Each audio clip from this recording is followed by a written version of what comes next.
Hello, my name is Carl Surrey, and this is a video tutorial for two Facebook groups, one called Fans of Serif Software and the other one Affinity Designer and Photo Group. Now this tutorial is about making, saving and using macros in Affinity Photo. Now the inspiration behind this is from this article which is in Photography Planet or Planet, because I'm part of their mailing list, and it is mainly Photoshop things that they sell or give away, and they recently gave away a free Haze Photoshop action. Now actions are basically the same macros, but we cannot use Photoshop actions in Affinity Photo, so you have to sort of make your own. Well, after giving away the free action like previously, they've now done this step-by-step guide on how to make your own. So this was their start image, and this is the haze effect that they ended up with. Now personally, on a personal note, I can't necessarily see the merits of putting a haze to this image, but it is something that I can follow, adapt and follow and convert into Affinity Photo, so this is what I'm going to do. As this is a sort of I know she's got a raincoat on and what have you, but I would guess a sort of summery feel to this haze effect. So what you need is a summery picture, which is this one is one I'm going to go for, of these two girls playing in the tulip field. I got this image from Pixabay.com, and it's a fairly summery image, so I will add the link to this image in the description for the video, so that you can use this image if you want, or you can just use your own image. So going back to this article, like I said, it is a step-by-step guide on how to make this action, or in our case macro. Some of it I've had to sort of adapt and sort of do a bit of guesswork on some of the settings, so it probably will not end up looking exactly like they ended up with, but it is close enough, hopefully, mainly because we don't have things like output levels on the levels adjustment that I can see anyway. They may be in there somewhere, but I can't see them. And probably the biggest thing I'm going to have problems with is the very first one, which is the curves adjustment, where they've moved up the curves line a bit here on the left, and they've done a sort of arch back to the original start position here on the right. So I'm going to have to do this by guesswork, because there's no sort of settings for me to go by, and you will have to do the same if you're going to make this macro yourself. If you don't want to make the macro yourself, I will be adding the macro file to the file section of both the groups, so you can just download it and install it into your computer and use it that way. But to learn more about how to use Affinity Photo, you may want to make it. So let's jump in and start to make this macro. Now the thing we will need first of all is the macro panel, which isn't visible by default, so we need to open that up. So you need to come to the view menu, come down to Studio, and as you can see down here there is macro, and you need to just put a tick in that. The other thing that you will need is the library. So if the library doesn't open up with macro, I think mine will do, but yours may not. You may then have to go back to View, Studio, and then open the library. But let me just click on macro. Mine didn't this time. Sometimes it does open with the macro and sometimes it doesn't. So I will need to open the library. So View, Studio, down to Library. So I will come back to the Macros tab. The library is just all the macros that I have installed, because when I save this I'm going to save it into the library to use in future dates. So this is why you need the library tab open as well. I am not 100% certain whether macro panel by default will open on the left like I have here. It may open here somewhere on the right. It's been a while since I used this macro option, and I can't remember whether I dragged it out and moved it to the left or whether it was there by default. But it'll either be here on the left or somewhere here on the right. So you need to open an image, be it this one from Pixabay or your own summary image. So along the top here with in the macros panel, the red dot is start recording, then you've got the stop recording and play. So what we need to do is just click on the start recording, and it's not like a video recorder or what have you where you have to sort of do things in a hurry, because it's not sort of time sensitive. It will only record your steps as you do them. So if you take a little while getting something right, it won't be a major problem. So just click on start recording, and the first thing we want to do is to open an adjustment, and that adjustment will be, let me just reset these ones. So they've all been reset. The first one we need will be curves, and as you can see it has added that first step into the macro, which is add curves adjustment. So this is where the guesswork bit comes in. So I'm just going to try and repeat what was in that written tutorial. I've moved it up slightly here on the left, and then just sort of make an arc of this coming back to the top corner. So I will click on the X here, and so we have that curves adjustment above the background layer, and as you can see we now have the 2 steps in the macro. So moving on to the next step, we need another adjustment, and this time it is the levels adjustment.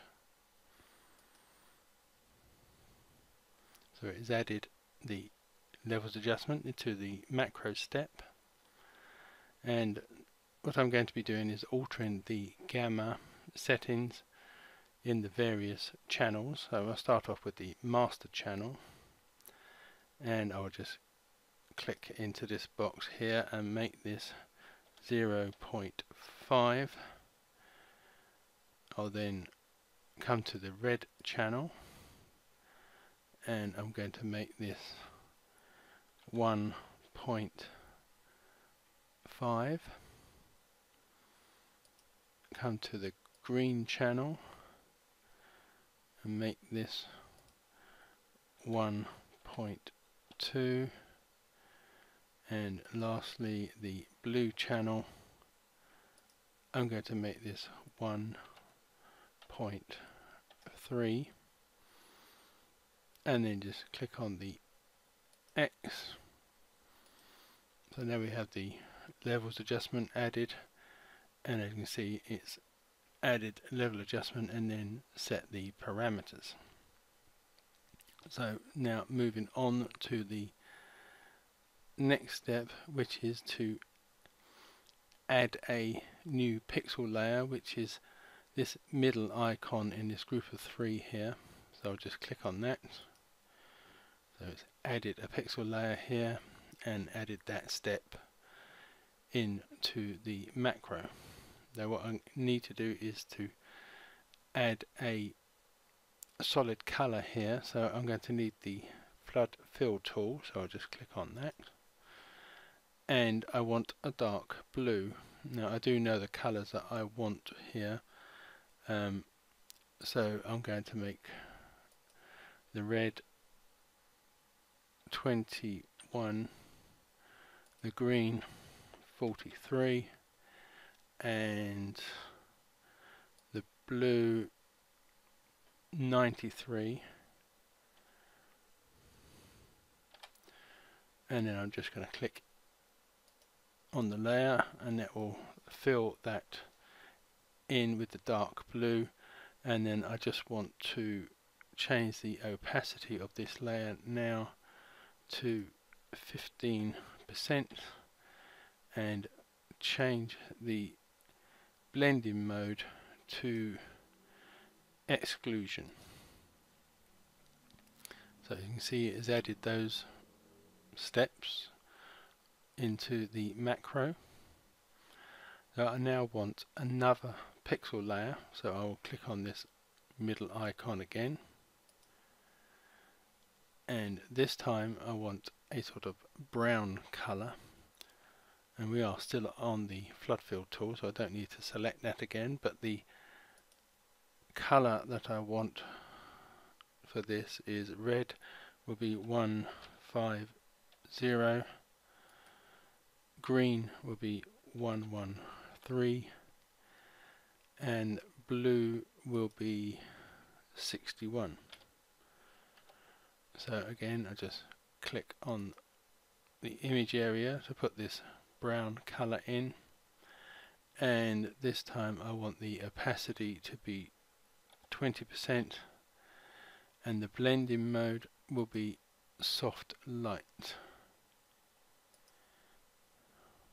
Here we go. So we've got all these steps now made for the macro. We're now coming to the last step, which is to add another adjustment. This time it is going to be gradient map.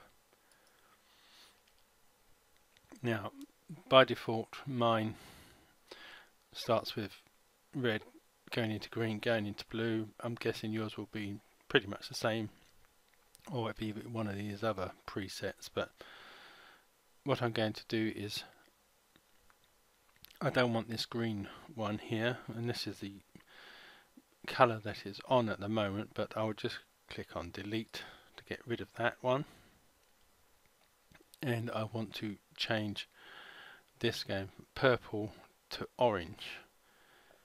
So I'm going to click on the color panel here, and the colors I want is 162 in the red,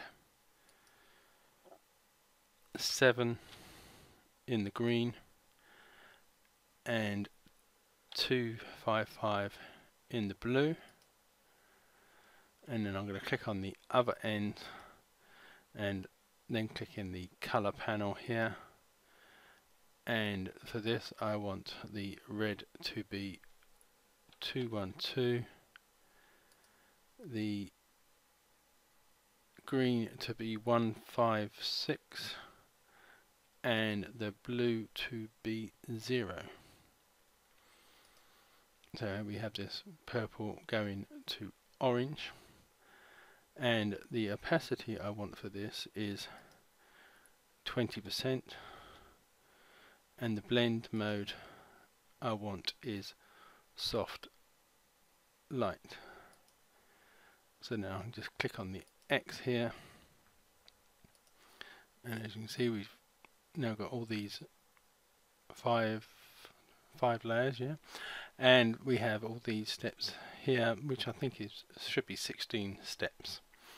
So I can now press stop recording. So we can now you can now breathe again. We've finished making the macro. We just need to save it first of all. So over here we have 4 icons. The first one we don't want, which is reset, we'd have to start all over again. The second one is add to library. Now, if I come back to the library tab, it should be up here. There's a little square icon. If you click on that, you can create a new category, which I would suggest you do.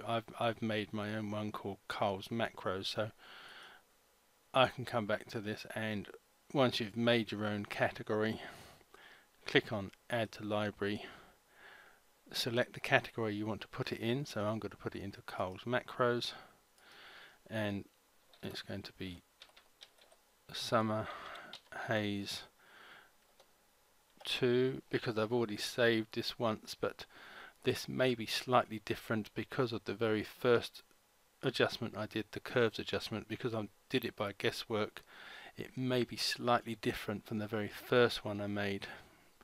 So I'm going to save both of them. So I'll just click OK.